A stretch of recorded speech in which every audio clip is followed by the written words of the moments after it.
Kailashahar আরিমিরিংनाय BSF roni samungmuta runoi semung asamini nukjaka cha salte kokti salo salneiyo khorokchar Bangladeshi rok romjaka Mobile Task Force tei Kailashahar child line ni yago Arimiriংनाय BSF roni saktharma kwrwini bai amchini lukrungni bisingo semung asamini nukjaka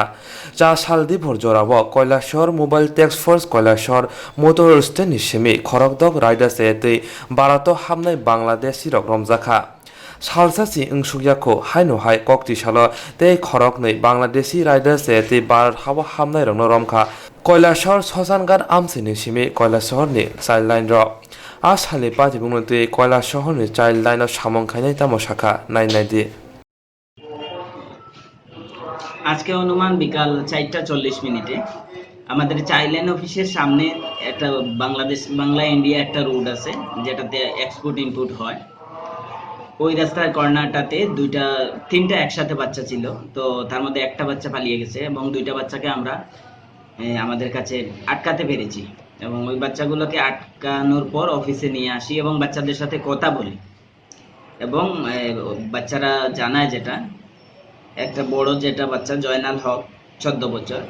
ওর কাছে 10 KG পেঁয়াজ চা পাতা ছিল ও কৈলাসহরের কোনো একটা দোকান থেকে চা পাতা ক্রয় করেছে এবং সেটা সে বাংলাদেশে নিয়ে বিক্রি করবে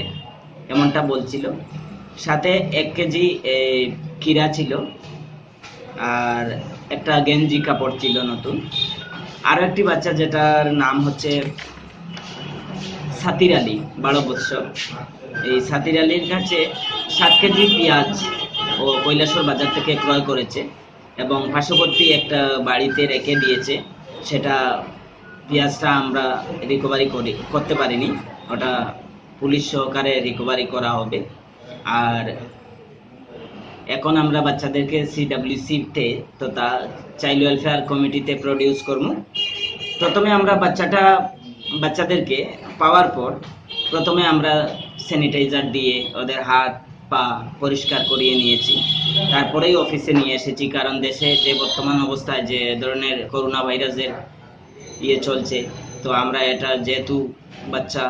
ওদেরকে আগে প্রথমে আমরা স্যানিটাইজার দিয়ে পরিষ্কার পরিচ্ছন্নতা করিয়ে নিয়েছি এবারে আমরা সিডব্লিউসি তে প্রডিউস করার পর সিডব্লিউসি থেকে নেক্সট স্টেপগুলো আমরা ধারাবাহিকভাবে করে যাব আর আমরা বাচ্চা পাওয়ার সাথে সাথেই পিএসকে ইনফরমেশন কৈলাসহর পিএসকে ইনফরমেশন দিয়েছি আমাদের ডিস্ট্রিক্ট মহকুমা ডিসিএম